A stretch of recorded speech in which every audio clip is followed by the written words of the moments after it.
1장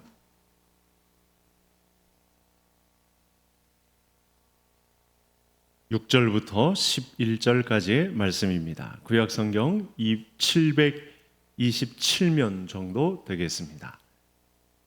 오늘의 본문은 금주 매일 성경 월요일 본문이 되겠습니다. 느헤미야 1장 6절부터 11절까지의 말씀입니다.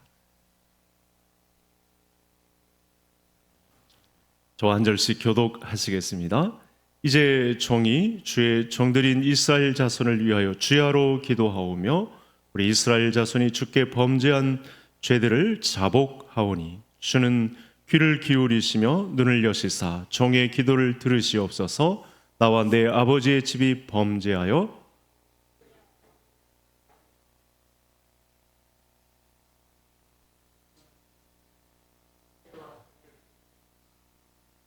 이쪽에 주께서 주의 종 모세에게 명령하여 이르시되 만일 너희가 범죄하면 내가 너희를 여러 나라 가운데에 흩을 것이요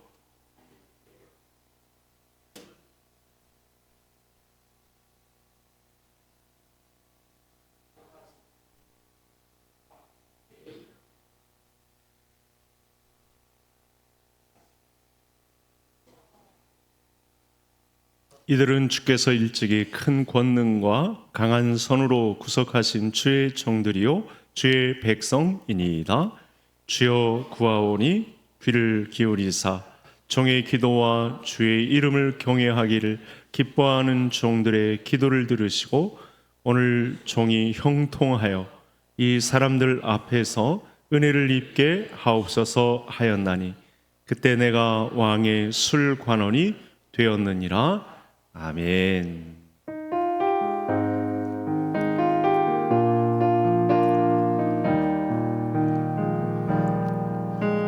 주의 아버지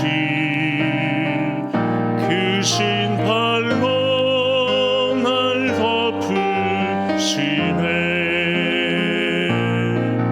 주는 내 큰 능력 변함없이 우리를 일으키시네.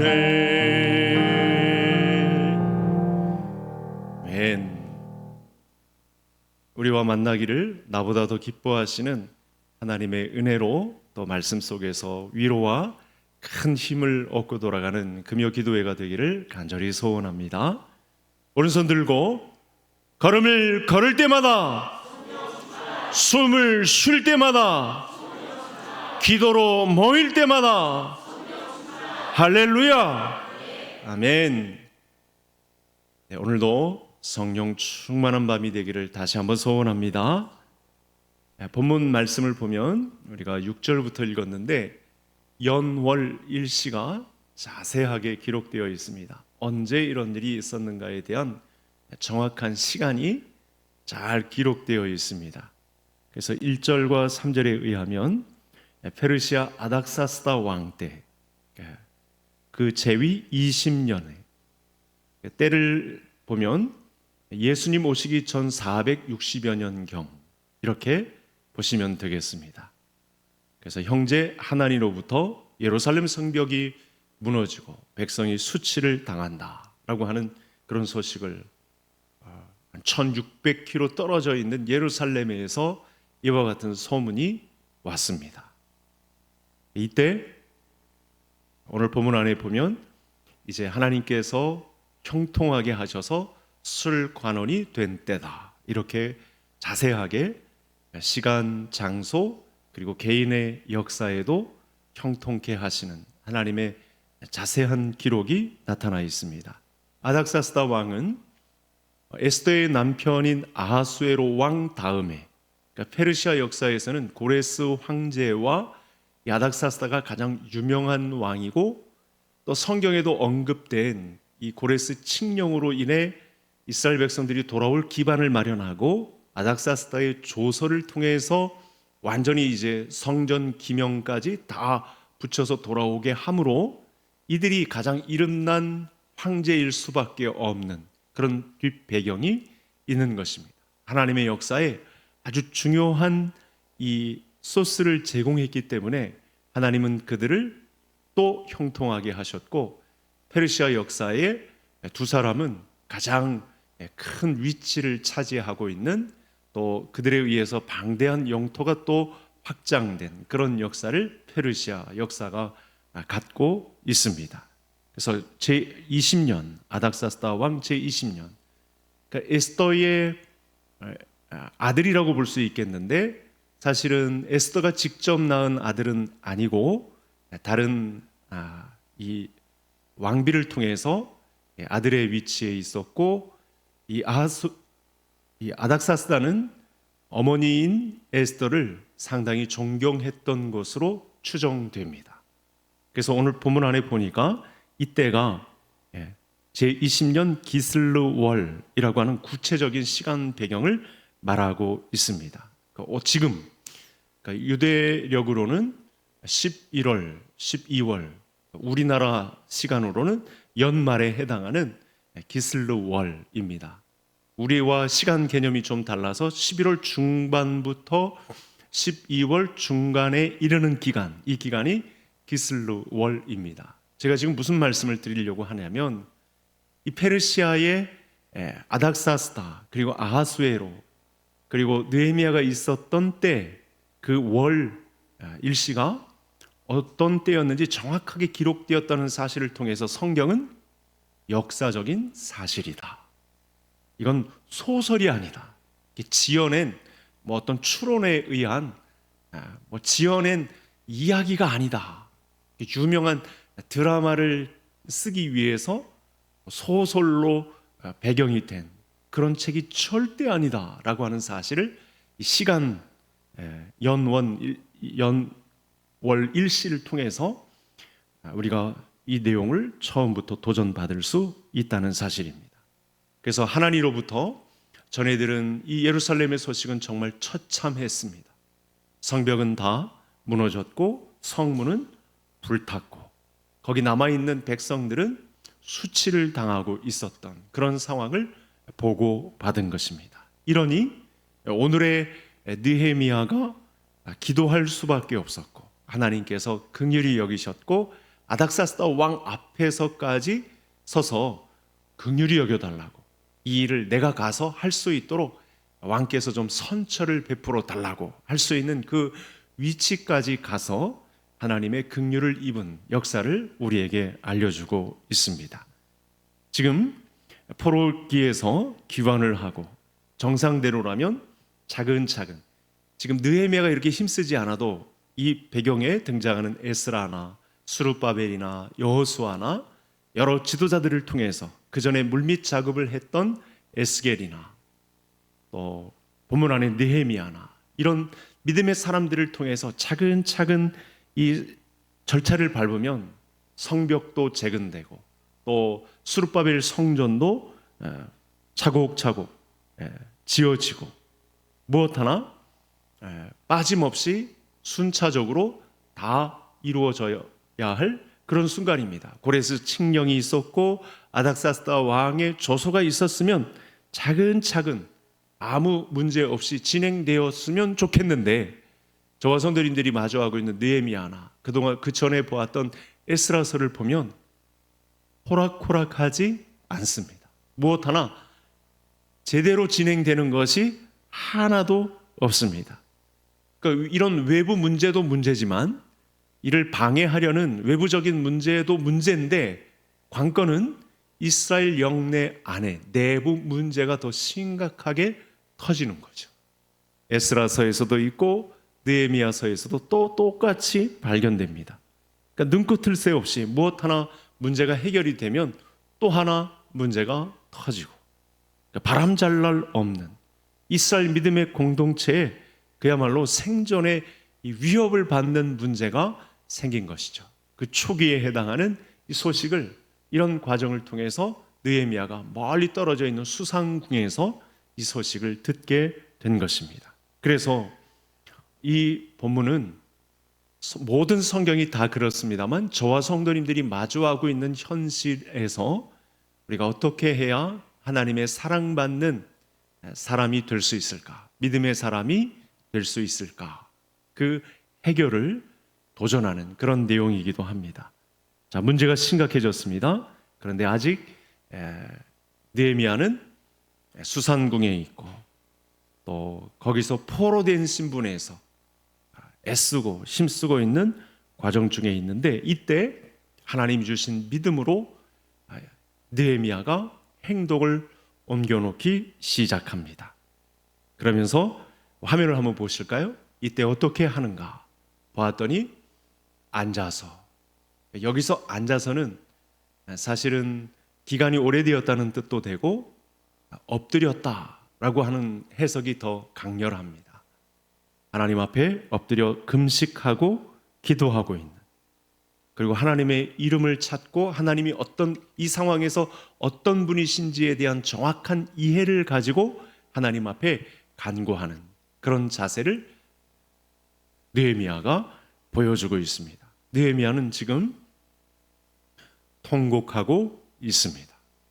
그리고 기도 중에 있습니다.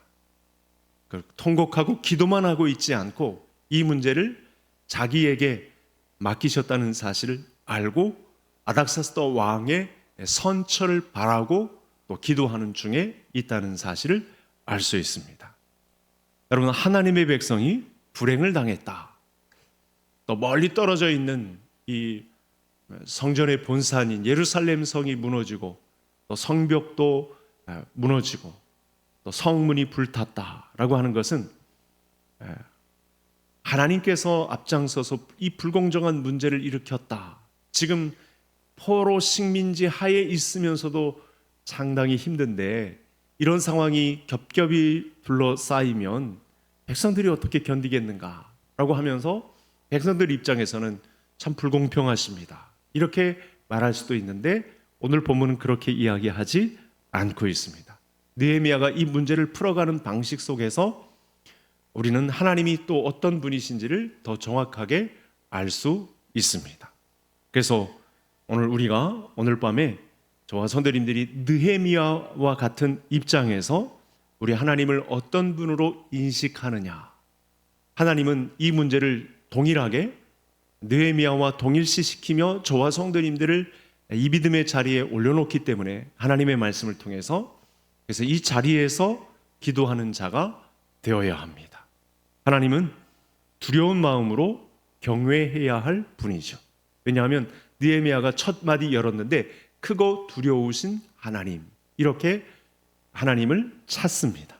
크고 두려우신 하나님 앞에 하나님이 어떤 분이심을 알기에 하나님 앞에 나아가서 엎드려서 앉아서 백성들의 죄를 고백합니다. 그러니까 다른 사람들은 몰라도 지금 상황에서 들려오는 예루살렘의 소식은 하나님이 어떤 분이신지에 대한 영적인 싸움이다, 이렇게 보아도 정확합니다.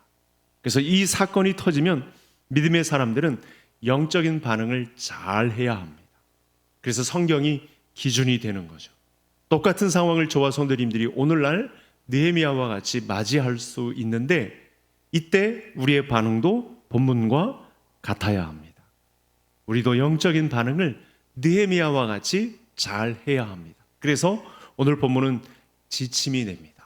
저와 성도님들이 이 땅을 살아갈 순례자의 길을 걸을 때 삐끗하지 않고 다른 길로 가지 않고 성경의 정확한 경로를 따라서 걷는 믿음의 사람이 될 수 있다는 확신을 가질 수 있는 것입니다. 자, 하늘의 하나님 여호와 크고 두려우신 하나님이여, 이렇게 부르짖고 있는데 이 무너진 현실 속에서 하나님은 자기 자신을 백성들에게 알리고 싶은 거죠. 그러니까 이 사실을 사실은 많은 사람들이 안 것이 아니고 느헤미야가 압니다. 에스라가 압니다. 동시대 인물인 여호수아도 알고 스룹바벨도 알고 학계 선지자도 알고 스가랴, 말라기 선지자까지 다 압니다. 그러니까 이들의 공통적인 고백이 뭐냐면 이렇게 무너진 상황 속에서도 하나님은 역사의 주인이시다 라고 하는 사실을, 크고 두려우신 하나님이시다 라는 사실을 저와 성도님들에게 정확하게 알려주시는 거죠. 그분 앞에 기도합니다. 자, 느헤미야는 성벽의 폐허 소식을 듣고 이 수산궁에서 금식하며 기도하고 하나님의 위대하심, 크고 두려우신 하나님이라 이렇게 고백하고 하나님의 긍휼을 기대하고 있는 현장에 있습니다. 자, 우리도 오늘날 하나님 앞에 나아가서 기도할 수 있는 근거가 뭐냐? 오늘 본문 안에 바로 이 내용입니다. 여러분 다시 한번 4절 5절의 내용, 방금 보았던 본문을 보시면 맨 마지막에 기도하고 있는 내용 중에 크게는 하나님에 대한 이해, 크고 두려우신 하나님, 중간에 크고 두려우신 하나님을 찾고, 지금 이스라엘의 상황은 포로기도 문제였지만 하나님께서 알려주신 방법대로만 하면, 고레스의 칙령과 아닥사스다의 조서를 따라 가기만 하면 성벽은 문제도 아니고 성전까지 재건되어서 옛 이스라엘의 영광을 재건하고도 남음이 있는데, 지금 문제가 터진 것입니다. 문제는 이제 이 기도의 내용을 통해서도 알게 되겠습니다만, 왜 느헤미야가 슬퍼하느냐? 이스라엘 백성들의 죄입니다. 이 하나님의 놀라운 긍휼 속에서 빚어진 엄청난 열매를 부여받고서도 이 열매를 지탱하지 못하고 있는 문제 때문에 이스라엘 전체의 영적인 문제가 발생을 한 것이고, 두 번째는 어떻게 기도하냐면 긍휼을 구합니다. 저와 성도님들이 그동안 말씀을 통해서 자주 나눈 이 성경에서 굉장히 중심이 되는 단어인데, 바로 언약을 지키시며 긍휼을 베푸시는 주여. 바로 여기에 큰 기도 제목이 있습니다. 긍휼은 헤세드, 그러니까 인자와 바꾸어 쓸 수 있는 아주 중요한 단어가 되겠습니다. 인자하심에 기대는 거죠. 하나님의 긍휼하심만이 우리 민족이 당한 현실을, 또 느헤미야 자신이 당한 이 어려움을 깨트릴 수 있는 유일한 근거가 된다라고 기도하고 있는 장면이 포착된 것입니다. 자, 6절 우리 화면을 한번 볼까요? 6절로 가보시겠습니다. 같이 읽겠습니다. 이제 종이 주의 종들인 이스라엘 자손을 위하여 주야로 기도하오며 우리 이스라엘 자손이 주께 범죄한 죄들을 자복하오니 주는 귀를 기울이시며 눈을 여시사 종의 기도를 들으시옵소서. 나와 내 아버지의 집이 범죄하여.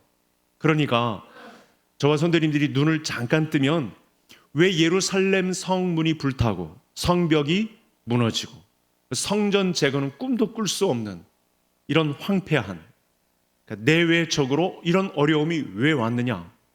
그거 두려우신 하나님이 직접 나서신 거죠.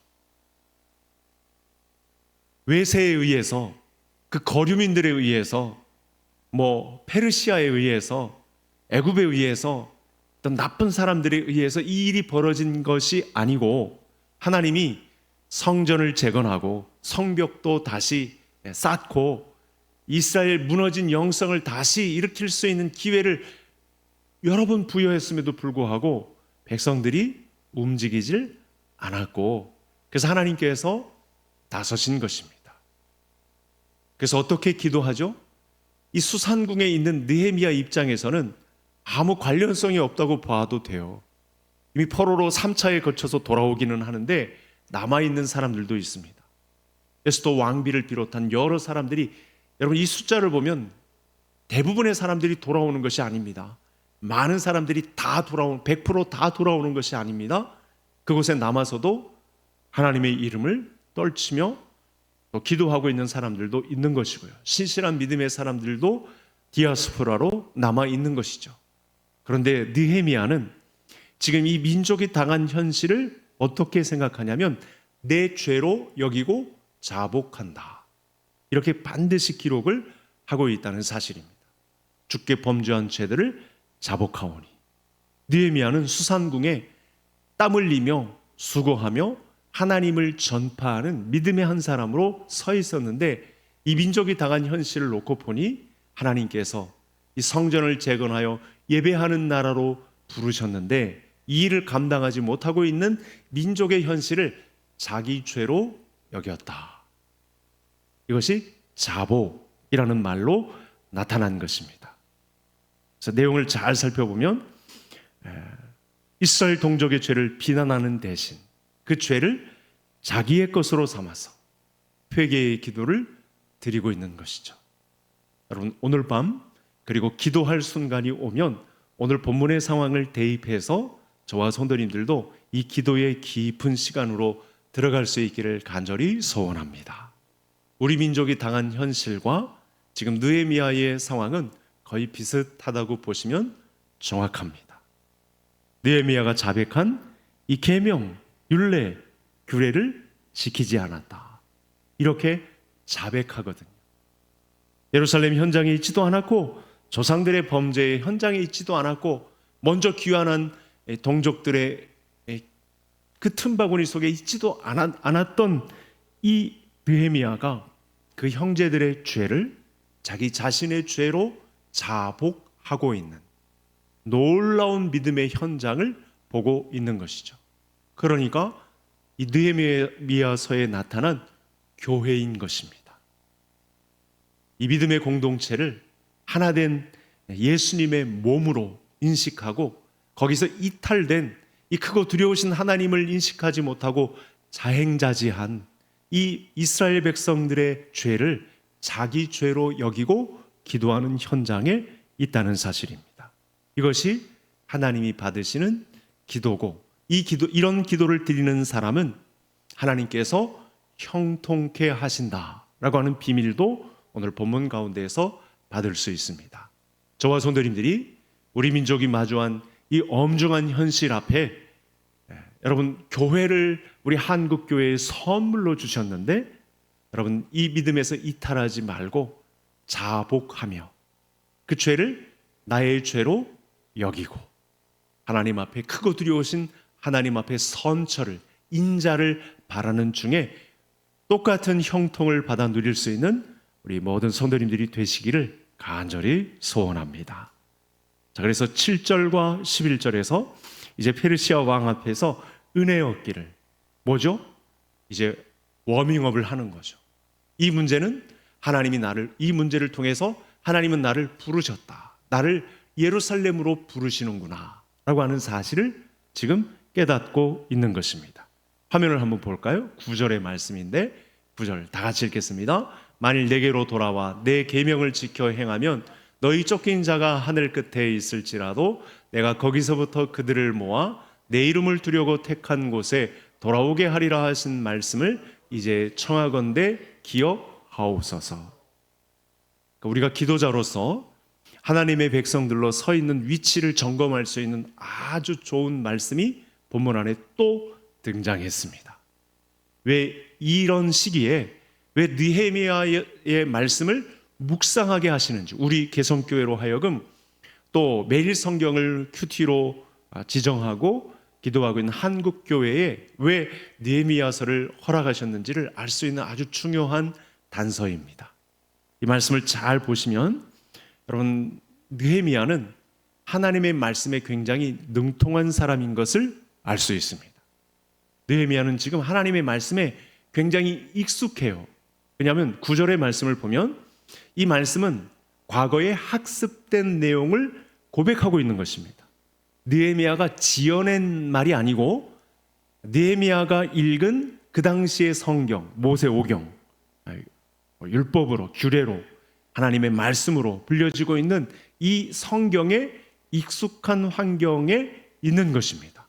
그러면서 그 모세오경에서 내 이름을 두려고 택한 곳에 돌아오게 하리라 라는 말씀이 있는 거예요.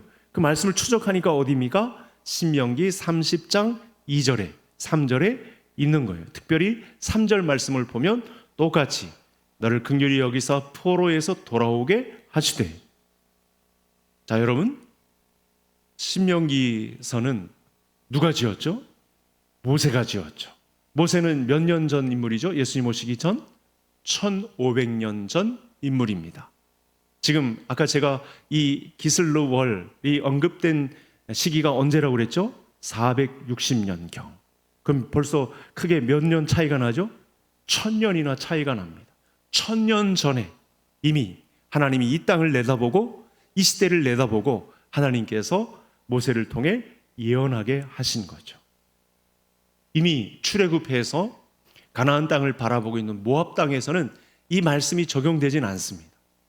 지금 느헤미야가 당한 현실을 놓고 하나님의 말씀을 기억하고 보니 바로 지금 이 시대에 우리에게 주신 하나님의 말씀인 것을 느헤미야가 깨달은 것입니다. 그래서 하나님의 말씀하신 대로 이 모든 말씀을 기억하고 쫓겨간 자들이 거기에 있을지라도 우리가 사로잡혀간 그곳에서 모으셔서 다시 땅으로 돌아오게 하시고 조상들보다 더 번성하게 하시는 일을 주실 것이다. 이 말씀이 이제 28절에 가면 꽃을 피우죠. 돌아와서 번성하게 하실 것이다 라고 했는데 지금 포로에서 돌아오게 하신다라고 하는 이 말씀에서 지금 느헤미야 시대의 사람들이 막혀 있습니다. 문제 앞에 서 있습니다. 그때 말씀을 기억하고 하나님 앞에 말씀을 약속을 붙잡고 느헤미야가 기도하고 있습니다. 그래서 저와 성도님들이 오늘도 이 기도 제목에 기반한 하나님의 말씀을 중심으로 기도하는 것은 형통에 가깝다. 오늘도 하나님이 우리를 긍휼히 여기실 것이다. 어디에 기초하면 하나님의 말씀을 붙잡고 기도하면 저와 성도님들의 모든 기도 내용도 허락해 주실 줄로 믿습니다. 하나님은 일찍부터 이스라엘을 택하셨고 또 예루살렘 성전을 지정하셨고 그것이 바로 이스라엘을 모아드릴 하나의 장소가 됩니다. 이것은 이스라엘이 선택한 것이 아니고 하나님께서 친히 죄를 범했을지라도 포로기에 저 멀리 떨어진 수만리 떨어진 그곳에서 다시 백성들을 불러 모아서 거기서 크고 두려우신 하나님 앞에 자기의 백성들이 예배할 그날을 지정해 두신 그런 현장입니다. 죄를 범해서 자기들의 탐심을 따라서 수만리 떨어진 페르시아에 바벨론에 잡혀가 있을지라도 다시 모아들여서 나는 예배 받을 자다. 스스로 있는 자다. 크고 두려우신 자다. 이렇게 하나님께서 우리를 안내해 주고 있습니다. 그래서 주의 이 11절을 한번 보시죠. 11절을 성경을 통해서 보시면 주의 이름을 경외하기를 기뻐하는 종들 이런 표현이 있고 왕 앞에서 말할 수 있는 그런 직책을 제가 갖게 해달라고 저에게 이게 이제 일할 수 있는 제가 행동할 수 있는 그런 길을 저에게 직접 주셨군요 하면서 이 약속을 기반해서 깨닫고 있는 느헤미야에게 하나님께서 일을 맡기시는 그런 장면을 볼 수 있습니다. 왜냐하면 아닥사스다를 움직여서 술 맡은 관원 왕이 총회하는 그 자리에 이르러서야 이제 이 조서에 기록한 대로 이 기명들을 주시고 다시 백성들을 추스려서 돌아가서 그 앞에 예배할 수 있는 그 날의 영광을 맛볼 수 있도록 이 물꼬를 터놓는 사람은 이 페르시아 왕국의 황제가 되기 때문에 그만한 자리에 느헤미야가 올라가야 하는 것입니다. 그래서 이 일을 놓고 기도하고 있습니다. 바로 이것이 비전이었던 거죠. 저는 우리 모든 성도님들의 가정의 자녀들이 오늘 말씀의 경로를 따라서 하나님의 말씀이 이 시대에 어떤 위치에서 어떤 곳에서 하나님의 비전대로 우리 자녀들이 쓰임 받을 것인가 오늘 본문 말씀의 기초에서 하나님이 사용하시고자 하는 곳에 형통을 주시고 일을 맡겨주시고 그곳에서 왕에게 담대하게 이야기할 수 있고 하나님이 하나님이 예배 속에서 영광 받으시기를 기뻐하는 그 현장에 쓰임 받는 자녀손들이 일어나게 되기를 간절히 소원합니다. 지금 이 황폐해진 조국의 현실 앞에 하나님의 은혜를 기대하는 그 출발점이 어디 있는지 오늘 중요한 단서들이 몇 가지 나타났습니다.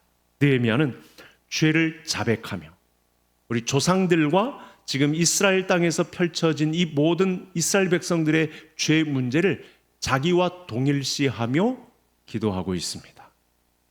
그런 기도자들이 오늘날 이 시대에도 필요합니다. 하나님께서 이런 기도자들을 찾고 계신 거죠. 그래서 성도님들을 축복합니다. 이런 자세로 기도하려고 오늘 금요 기도회를 밝히러 오신 성도님들을 축복합니다. 하나님은 말씀하신 것을 반드시 이루시는 분이시기 때문에 이스라엘이 불순종해서 흩어졌을 때에도 회개하고 돌아오면 나는 다시 모으겠다. 이것이 일찍부터 지금으로부터 3,500년 전에 이미 약속한 내용이고 오늘날도 동일합니다. 그래서 느헤미야는 그 약속을 붙들었고 성벽을 다시 세우는, 이 믿음의 공동체를 다시 세우는 길로 예루살렘에 가겠다고 작정하고 있는 그런 장면이 본문 안에 나타났습니다. 입지전적인 술 맡은 관원의 위치가 중요한 게 아니고 그만한 위치에 느헤미야를 올려놓은 것은 하나님의 나라를 다시 복권시키기 위한, 아직 그 나라가 완성이 되지 않았어도 하나님이 영광 받으시는 그 자리에 쓰임받는 한 자락 인생을 살기 위해서 느헤미야를 오늘 본문의 상황 가운데 앉혀주심을 저와 성도님들에게 보여주셨습니다. 우리가 회개하여 말씀을 붙들고 기도할 때, 또 하나님의 말씀에 근거해서 기도할 때 기대할 수 있는 것이 있습니다. 하나님의 인자, 하나님의 헤세드, 하나님의 긍휼히 여기심을 저와 성도님들도 맛볼 수 있다는 확신인 거죠. 믿으십니까?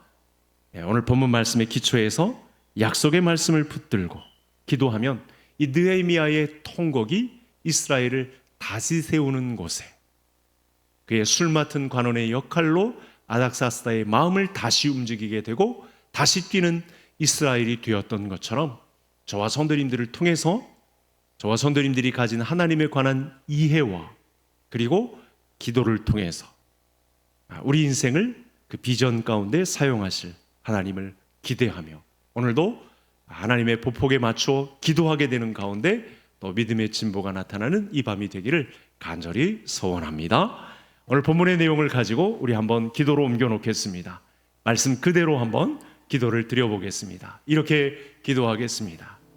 우리 느헤미야처럼 주를 사랑하고 주의 계명을 지키는 자에게 언약을 지키시고 인자를 베푸시는 주님을 찬양합니다. 느헤미야처럼 무너진 성벽과도 같은 현실 앞에서 눈물로 기도하게 하시고 또 죄를 고백하며 하나님의 말씀을 붙들 수 있게 해달라고. 우리의 힘으로는 아무것도 할 수 없지만 주의 언약은 반드시 이루어지고 또 주의 말씀은 반드시 성취되는 줄 믿게 하시고 우리 가정과 교회와 이 민족 가운데 무너진 성벽을 다시 세워 주옵소서. 느헤미야의 기도처럼 말씀을 붙들고 간구하는 우리의 기도를 받아주시고 주의 영광을 나타내 보여 주옵소서. 이 땅을 바라보시는 하나님의 그 땅 가운데 우리 모든 자녀손들이 느헤미야처럼 쓰임을 받는 역사가 있게 해달라. 우리 다 같이 말씀의 기초에서 주여 한번 부르시고 기도하시겠습니다.